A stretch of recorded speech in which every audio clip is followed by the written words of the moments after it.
Assalamualaikum warahmatullahi wabarakatuh. Sobat-sobat subscriber yang berbahagia dimanapun kalian berada, semoga selalu dalam kelindungannya, dalam kondisi sehat walafiat, tak kurang satu apapun. Nah, kali ini saya akan melanjutkan untuk membacakan novel dengan judul Akibat Pelit pada Anak dan Istri, memasuki episode ke-20 dengan judul Kontrakan Baru. Ada kiriman misterius. Seperti apa kisah lengkapnya? Namun sebelum saya melanjutkan untuk membacakannya, untuk yang belum subscribe silahkan klik tombol subscribe, kemudian dinyalakan loncengnya supaya tidak ketinggalan jika sudah ada update video terbaru. Terima kasih. Pagi-pagi sekali aku sudah siap-siap pindah kontrakan. Sederhana gak apa-apa asalkan aku dan Zahra bahagia. Gak tertekan seperti ini, apalagi 2 hari lagi sidang perdana dimulai. Berulang kali Mas Aris memintaku untuk memikirkan lagi dan lagi soal gugatan itu. Tapi aku tak peduli. Keputusanku sudah bulat untuk berpisah. Tak tahan hidup berdampingan dengan orang-orang toksik macam mereka. Baru jam 8 pagi, Mbak Yuli dan Anissa sudah datang. Pasti mau recoki lagi. Sengaja memanas-manasiku soal Sarlina. Dia pikir aku cemburu. Enggak. Suatu saat Sarlina itu juga bakal gerah kalau lihat sikap Mbak Yuli yang menggemaskan itu. Pindah kemana, Wit? Memangnya kamu sanggup bayar kontrakan per bulan 1 jutaan? Belum lagi buat sekolah Zahra dan makan. Mending balik Solo deh kalau udah sah cerai. Kasihan Zahra terlunta-lunta. Mbak Yuli mulai ceramah. Dia duduk santai di kursi makan sembari memperhatikanku yang mundar-mandir beberes barang-barang. Aku ngambil keputusan gak asal-asalan kok, Mbak. Penuh pertimbangan, baik buruknya terutama buat Zahra. Balasku santai. Mbak Yuli mencibir kecil. Alah, bilang aja kamu bosan sama Aris, pengen dapetin Pak Hanan yang super kaya, tuduh Mbak Yuli kemudian. Kesal sekali rasanya selalu dituduh seperti itu. Padahal aku gak pernah cari tahu soal dia, apalagi sengaja bertemu dan bertegur sapa. Bisa-bisanya selalu difitnah seperti itu. Aku cukup tahu diri dan menghargai suami kali, Mbak. Bahkan aku gak pernah mencak-mencak kayak cacing kepanasan, meski tiap bulan gak dikasih nafkah. Coba kamu di posisiku. Seantero Jakarta juga bakal tahu kalau kamu gak dapat nafkah yang layak, makanya minta cerai. Balasku santai. Mbak Yuli bersungut kesal, melotot tajam ke arahku. Kenapa, Mbak? Benar begitu kan? Ucapku santai kembali menatap buku sekolah Zahra ke dalam box. Kebiasaan, ngapain bawa-bawa aku segala? Ikut campur rumah tangga orang saja, bentak Mbak Yuli kemudian. Aku menoleh cepat ke arahnya. Kebetulan ada kaca kecil bekas bedak, ku hadapkan saja ke arahnya. Ngaca nih, kali di rumah gak ada kaca.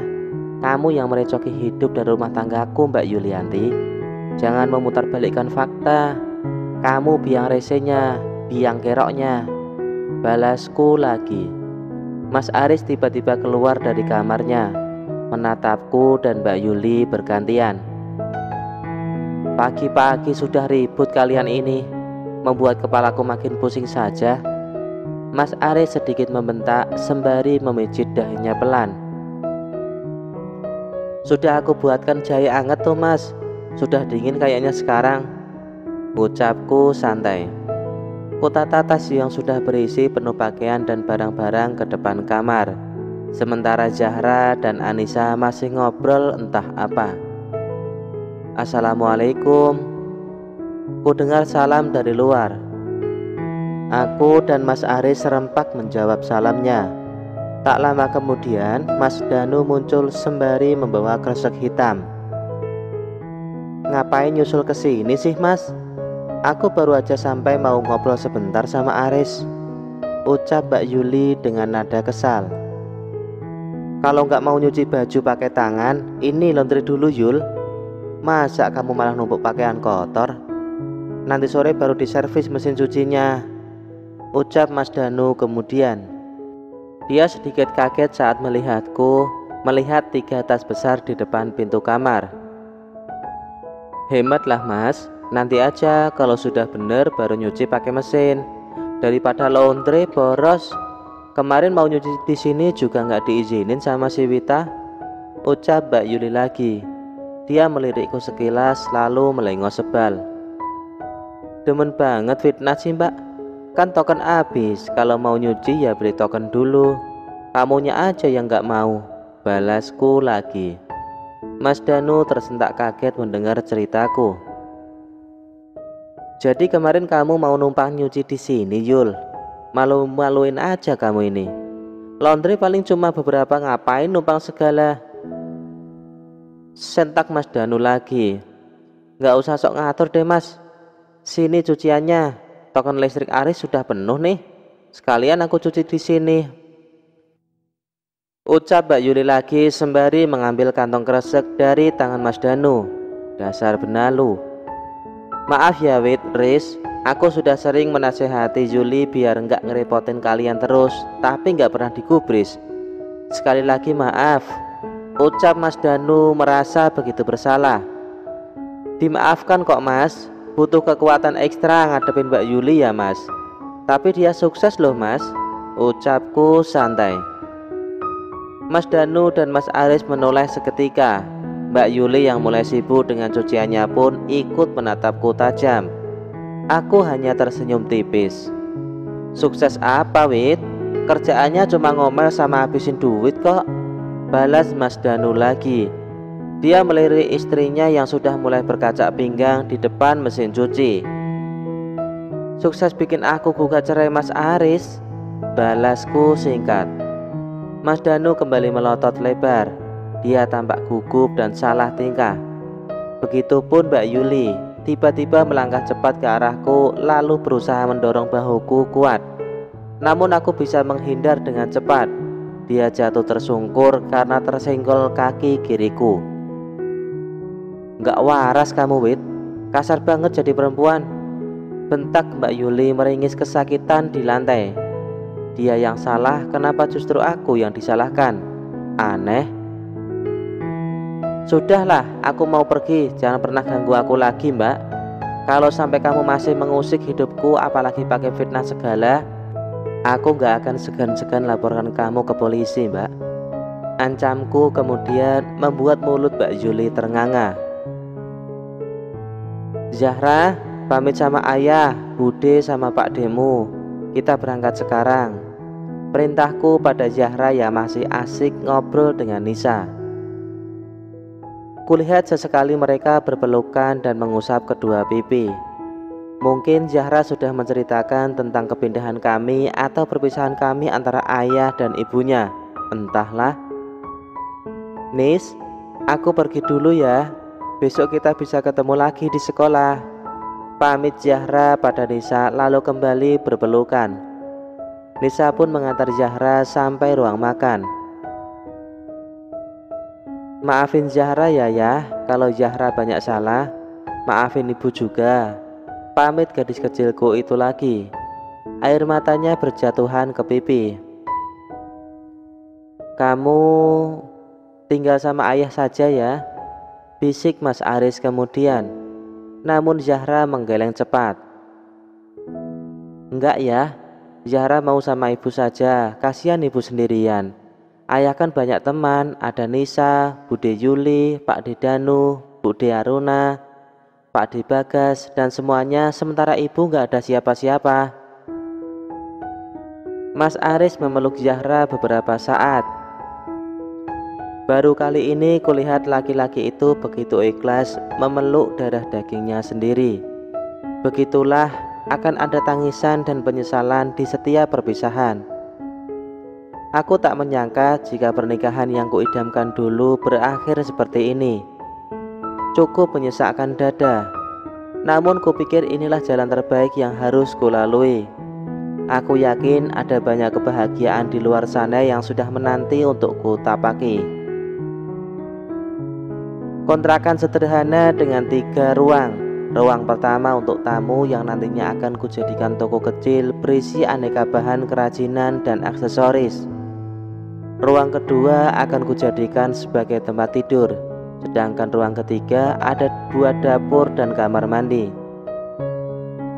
Belum ada perabotan yang berarti di kontrakan ini selain 3 tas besar yang kubawa dari rumah Mas Aris.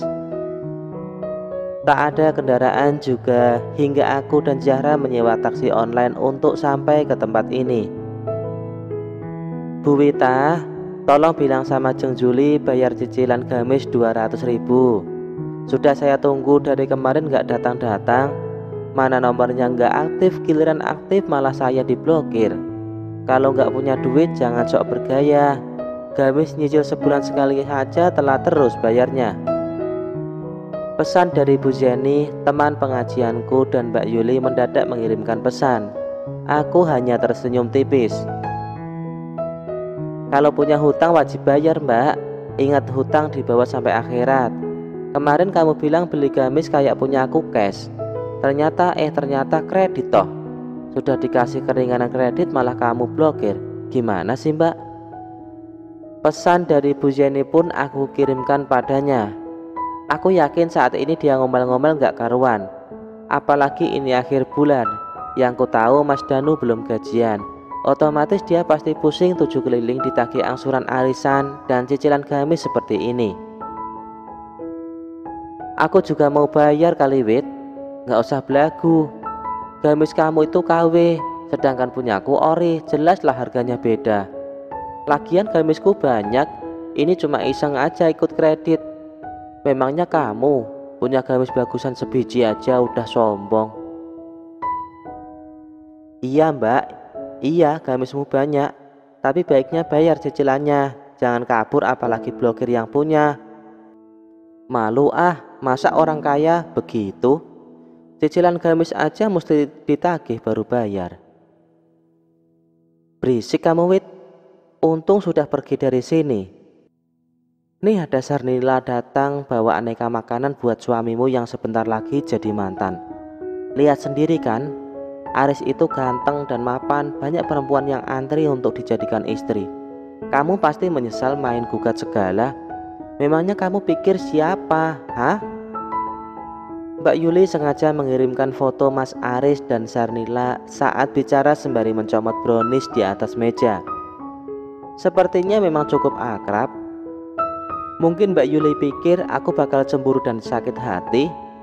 Ah, enggak juga. Bodoh amat, aku tak peduli lagi. Nasihati tuh adiknya jangan sampai kebablasan. Ingat dosa. Biar aja kakaknya yang dosanya kebablasan bahkan sahabatan sama setan. Adiknya mah jangan, kasihan. Klik. Pesan terakhir terkirim. Aku sengaja mematikan ponsel biar saja Mbak Yuli ngomel-ngomel tak karuan karena gak dapat balasan dariku lagi. Aku ingin menikmati kebebasanku yang hampir di depan mata. Betapa lega dan bahagianya aku jika sudah benar-benar berpisah dengan mereka semua. Hidup dengan Zahra dari nol kembali, menata hati dan rasa agar bisa tetap tersenyum dan tertawa meski kadang ada duka yang datang tiba-tiba. Permisi, Mbak, benar kontrakannya Mbak Purwitaningsih? Tanya seorang bapak dengan melongokkan kepala ke dalam kontrakan. Aku cukup heran. Kenapa ada yang mengenaliku di sini? Sementara baru kemarin aku datang ke kontrakan ini. Iya, Pak, saya sendiri. Ada apa ya? Tanyaku keheranan. Tolong ditandatangani ya, Bu. Ini ada kiriman kompor, spring bed, dan perabot dapur buat Ibu. Semua sudah lunas, tapi jangan bertanya siapa pengirimnya. Karena saya hanya menjalankan amanah untuk mengantar pesanan ini ke sini.